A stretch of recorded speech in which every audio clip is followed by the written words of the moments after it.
வணக்கம். வேலூர்லேருந்து தாய்மன் பிரதீப்குமார் பேசுகிறேங்க. நம்ம ஒவ்வொரு வருஷமும் இந்த மரபு விதைகள் சார்ந்தோம், இந்த மரபு உணவுகள் சார்ந்தோம் நிறைய விழிப்புணர்வுகள் ஏற்படுத்திகிட்டே வந்துட்டுருக்குறோம் நம்ம குழுக்கள் மூலிமா.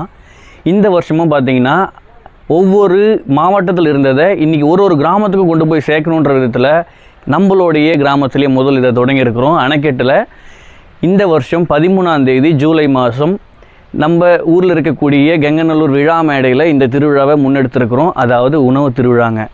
ஏன் இந்த உணவு திருவிழான்னு பார்த்தீங்கன்னா, இன்றைக்கி இருக்கக்கூடிய மக்கள்கிட்ட ஆரோக்கியன்றது ரொம்ப பெரும்பான்மையாக இல்லாமல் போயிடுச்சு. நீங்கள் மாத்திரை சாப்பிடாமல் இருக்கிறாங்களா அப்படின்னு கேட்டிங்கன்னா, அந்த மாதிரி ஒரு மனுஷனே நம்ம இல்லைன்ற மாதிரி ஆயிடுச்சு. அப்போ ஏன் இதெல்லாம் இந்த மருத்துவம் நமக்கு இல்லாமல் நம்மளால் வாழ முடியாதா அப்படின்னும் போது, நம்மளுடைய உணவு பழக்க வழக்கம் கொஞ்சம் கொஞ்சமாக கெட்டு போனதுனால தான் இந்த மருந்து உணவாக மாறி இன்றைக்கி உள்ளே வந்துட்டு இருக்குது. இன்றைக்கி கடையில் வாங்கக்கூடிய மருந்துகளில் பல பிரச்சனைகள் இருக்குதுன்றது எல்லாருக்கும் தெரிஞ்சக்கூடியது. எல்லாத்துக்குமே சைடு எஃபெக்ட்னு ஒன்று இருக்குது. ஏன் நம்ம இந்த இடத்துக்கு தள்ளப்படுறோன்னு பார்த்தீங்கன்னா, நம்மளுடைய உணவு கெட்டுப்போச்சு, நம்மளுடைய உணவு ஆரோக்கியமானதாக இல்லை, ஆர்கானிக்காக இல்லை, இன்னொன்று மரபு சார்ந்த உணவுகளாக இல்லை. இப்படின்றது தான் இதுக்கான காரணங்களாக இருக்குது. அப்போ இதை சரி செய்யணும் போது நம்ம என்ன பண்ணணும்னா, நம்மளுடைய முன்னோர்கள் வழியை மட்டும்தான் பின்பற்றினா மட்டும்தான் முடியுன்றது தான் தெரிய வருது. அதனால தான் நம்ம கொஞ்ச காலம் இதை பின்னோக்கி இழுக்கிறோம். அப்போ ஒரு 100 வருஷத்துக்கு முன்னாடி இங்கே இருந்த உணவுகள்லாம் எப்படிலாம் இருந்துச்சு, அந்த உணவு இன்றைக்கி இருக்கிற குழந்தைங்களுக்கு ஏற்ற மாதிரி எப்படி அதை சமைச்சு கொடுக்குறதுன்றது தான் இன்றைக்கி சவாலான ஒரு விஷயமா இருக்குது.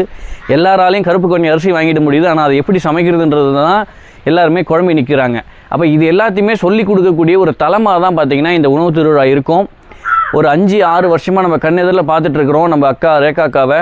அவங்க இந்த மாதிரியான மரபு உணவுகளில் ரொம்ப செம்மைப்படுத்தி அதை எப்படி சுவையானதாக மாற்ற முடியும், எப்படி குழந்தைங்கிட்ட கொண்டு போய் கொடுக்க முடியும் அப்படின்றது எல்லாத்தையுமே இவங்க தொடர்ந்து செஞ்சுட்டு வராங்க. அவங்க உங்களுக்கு சொல்லிக் கொடுக்கறதுக்காக இந்த திருவிழாவுக்கு வராங்க. இதை தாண்டி ஒரு 18 வருஷமாக இயற்கை விவசாயத்துலேயும் சரி, மாடி தோட்டத்துலேயும் சரி விழிப்புணர்வு செஞ்சுட்டு இருக்கக்கூடிய விதைத்தீவு பிரியாக்கா வராங்க. நம்ம விதைக்காகவே ஊராக சுற்றி நம்ம விதைகளை கொண்டு வந்து சேர்க்கக்கூடிய நம்ம சுந்தர் வராரு. இதை தாண்டி திருவண்ணாமலையில் ஒளிஞ்சிருக்கக்கூடிய ஒரு பொக்கிஷமாக பார்க்கக்கூடிய லெனின் இருக்கிறாரு. இவங்க எல்லாருமே உங்களுக்கு இந்த விவசாயம் சார்ந்தும் இந்த மரபு உணவுகள் சார்ந்தும் இருக்கக்கூடிய பிரச்சனைகளையும் இதை சார்ந்து இருக்கக்கூடிய தீர்வுகளையும் கையோடு கொண்டு வராங்க.